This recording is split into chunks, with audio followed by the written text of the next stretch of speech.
नमस्कार। कुछ दिन पहले विनोद दुआ शो में हमने जिक्र किया था कि चीन के साथ सरहद पर जो हालात बने हुए हैं, कहीं ऐसा ना हो कि वो एक नई यथास्थिति, नया स्टेटस को, न्यू नॉर्मल बन जाए।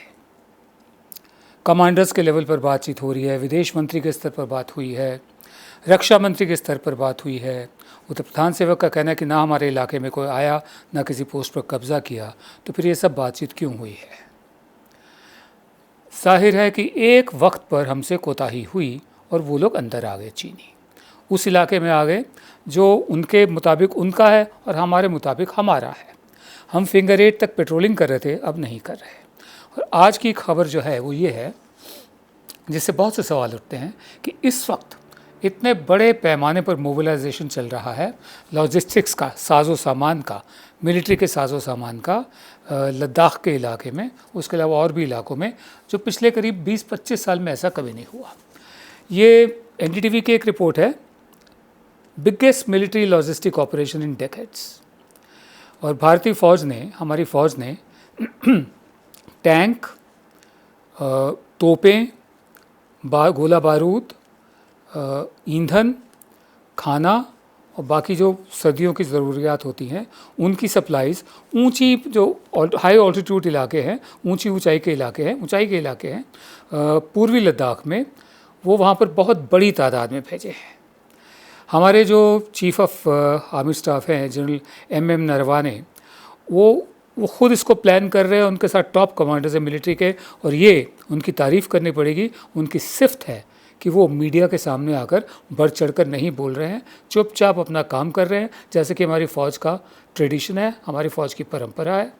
ये हाल ही में शुरुआत हुई है जब मीडिया की वाहवाही बटोरने के लिए कुछ हमारे अफसर लोग, रिटायरमेंट से पहले भी, रिटायरमेंट के बाद भी, आकर बढ़ चढ़कर मीडिया में मतलब बोलते हैं।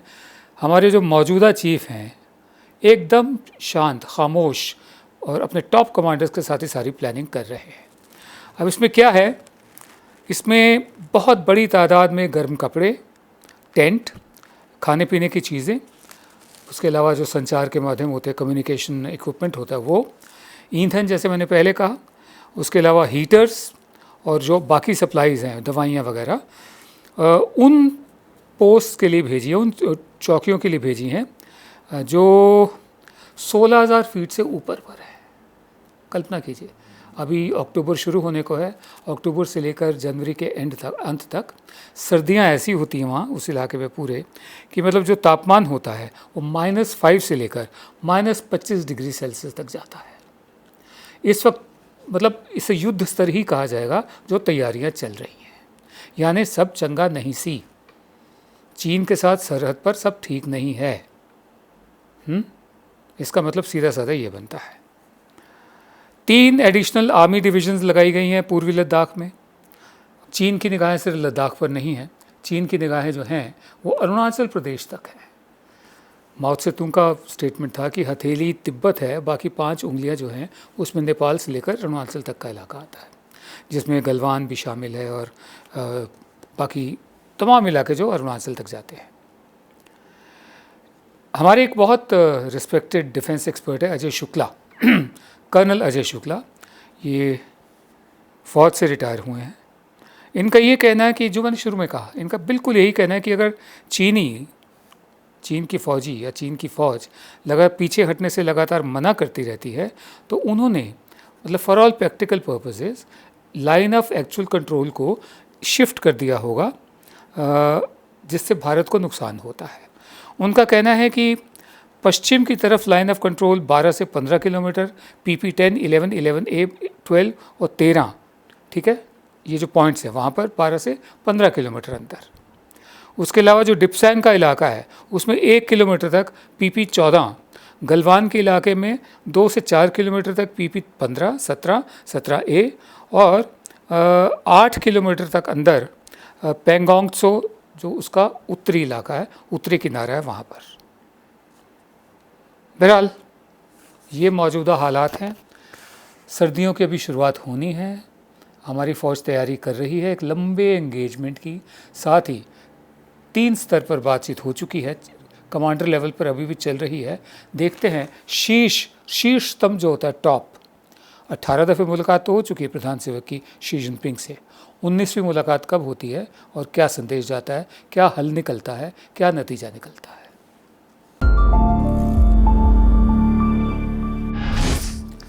एक तरफ एक बहुत ही सी ग्रेड किस्म की फिल्म न्यूज़ चैनल्स के ज़रिए भारत को दिखाई जा रही है कि सुशांत सिंह की जो मौत थी वो आत्महत्या थी या हत्या थी। उसके अलावा इसमें अब पहले मनी लॉन्ड्रिंग का एंगल भी आया था, फिर ड्रग्स का एंगल भी आया। अब बात आकर कैनबिस पर रुक गई है, जिसके बनाए प्रोडक्ट CBD ऑयल वगैरह जो होते हैं, तेल वगैरह होते हैं कुछ, वो अमेज़ॉन वगैरह पर भी मिलते हैं जो गैर कानूनी नहीं है। एक तरफ ये एक बहुत ही सी ग्रेड किस्म की फिल्म दिखाई जा रही है, दूसरी तरफ पूरे भारत में किसान जो हैं वो अपने आंदोलन को लेकर और ज़्यादा मुखर होते जा रहे हैं, उनका आंदोलन तेज़ होता जा रहा है। मैं आपको बताऊं, पहली पिटिशन याचिका दायर कर दी गई है, अपील दायर कर दी गई है केंद्र सरकार के खिलाफ। ये सुप्रीम कोर्ट में दायर हुई है। केरल के MP हैं TN प्रथपन, उन्होंने दायर की है। इन्होंने ये अपील जो दायर की है, इसमें जो 3 बिल पास हुए हैं, एक्ट बने हैं, राष्ट्रपति ने जिन पर साइन किए हैं, 3 में से 2 के खिलाफ इन्होंने ये पिटिशन दायर की है। एक है farmers agreement of price assurance and farm services act, उसमें से एक तो ये है, ठीक है ना। दो कही हैं, एक तो एम्प्लॉयमेंट एंड प्रोटेक्शन और agreement of price assurance and farm services act. अब इनका ये कहना है कि इन दोनों जो पास हुए हैं, राष्ट्रपति ने साइन किए, इनको क्वॉश करना चाहिए, इसलिए वो सुप्रीम कोर्ट गए हैं। उधर कर्नाटक में आज दिन भर सुबह से लेकर शाम तक का शटडाउन, बंद, कर्नाटक के जो किसान हैं उन्होंने किया है। उधर DMK तमिलनाडु में वो भी पूरे राज्य में एक पूरा एजिटेशन कर रहे हैं, आंदोलन चला रहे हैं फार्मर्स को लेकर, किसानों को लेकर जो नए कानून बने हैं। पंजाब में खुद मुख्यमंत्री अमरिंदर सिंह एक धरने पर बैठे हैं। DMK के जो चीफ हैं MK स्टालिन, उनका कहना है कि यह आंदोलन 3500 जगह पर हो रहा है पूरे राज्य में, तमिलनाडु में। We are ready to go to court over farm bills, हम अदालत में भी जाने को तैयार हैं, ये स्टालिन का कहना है। बहरहाल इसी दौरान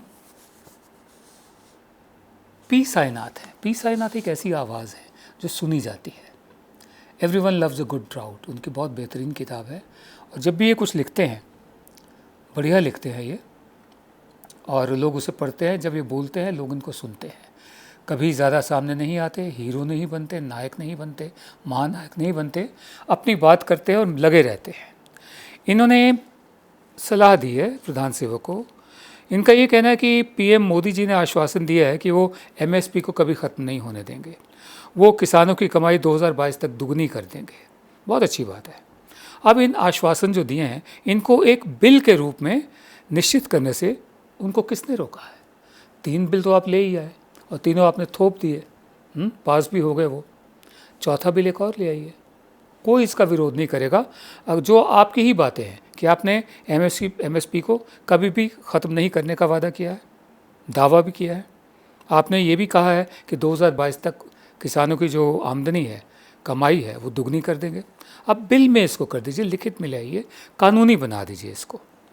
और इसका जो आधार होगा वो MSP होगा, स्वामीनाथन फॉर्मूला के तहत, कि उसमें ज़मीन की जो कीमत है अगर अपनी हो तो मार्केट की कीमत के लिहाज से उसका ब्याज, किराए पे ली हो तो उसका किराया, फैमिली लेबर, जो परिवार के लोग जो लगते हैं, बाकी लेबर है उसका तो कॉस्ट आएगी ही, उसकी लागत तो आएगी ही, जो परिवार के लोग भी लगते हैं उनको भी मार्केट रेट पर मजदूरी दी जाए।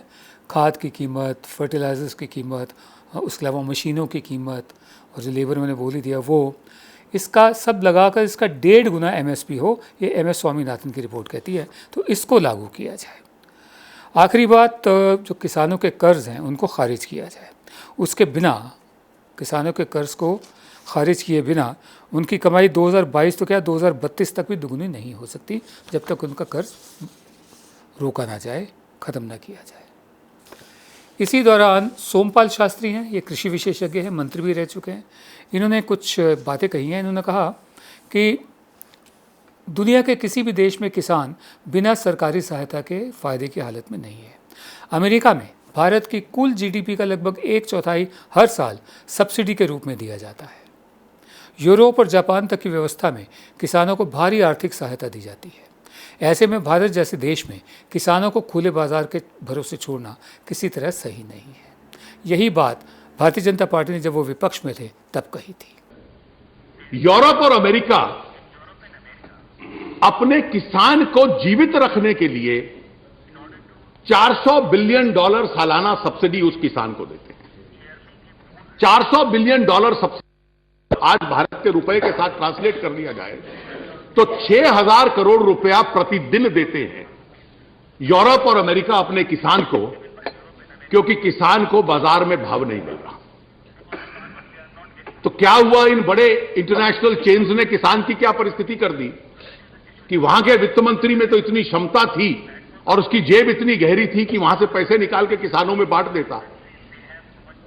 तो जिस दुनिया के में यह अनुभव लागू किया गया, वहां किसान को जीवित रखने के लिए for the sustenance of that farmer you have to give $400 billion every year to that farmer. तो क्या कारण है कि ये एक्सपेरिमेंट वहां तो चला नहीं लेकिन हिंदुस्तान में बड़ा सफल हो जाएगा। उसके अलावा इनका कहना है कि जहाँ तक स्टोरेज की बात है, भंडारण की बात है, कहाँ रखें, कि जब कमी थी अनाज की तब ये स्टोरेज के कानून बनाए गए थे। आज अनाज सड़ता भी रहता है, सरकार भी पूरा खरीद नहीं पाती है, इसलिए उसका दूसरी मंडियों में जाना ज़रूरी है, अंतर्राष्ट्रीय मंडियों में। लेकिन छोटे किसान ऐसा नहीं कर सकते, क्योंकि छोटे किसान 98.6% हमारे यहाँ के, आपको बता दें, छोटे किसान जो हैं वो 10 हेक्टेयर से कम की ज़मीन में खेती करते हैं। अब वो 10 से लेकर 100 किलोमीटर तक तो अपनी जो उपज है उसको ले जा सकते हैं, लेकिन अंतर्राष्ट्रीय बाज़ार में कहाँ ले जाएंगे। तमिलनाडु का किसान जो है, अगर उसको पता चले हाँ कि मेरठ की मंडी में अच्छी कीमत मिल रही है, वो तमिलनाडु से मेरठ जाएगा ट्रैक्टर ट्रॉली पे या बैलगाड़ी पे। हाँ, लिहाजा यहाँ पर बड़ी कंपनियों का रोल बेशक आता है, लेकिन एमएसपी बनी रहनी चाहिए, इनका भी कहना है। साथ में सरकारी प्रोटेक्शन की ज़रूरत है, जैसे पूरी दुनिया के दूसरे देशों में है। नमस्कार। अब खबरें पाइए सबसे पहले हमारे मोबाइल न्यूज एप्लीकेशन पर। एंड्रॉइड या iOS प्लेटफॉर्म पर जाइए, HW न्यूज नेटवर्क को सर्च कीजिए, डाउनलोड कीजिए और अपनी सुविधानुसार भाषा का चयन कीजिए। खबरों की भीड़ में अपने काम की खबर पाते रहिए।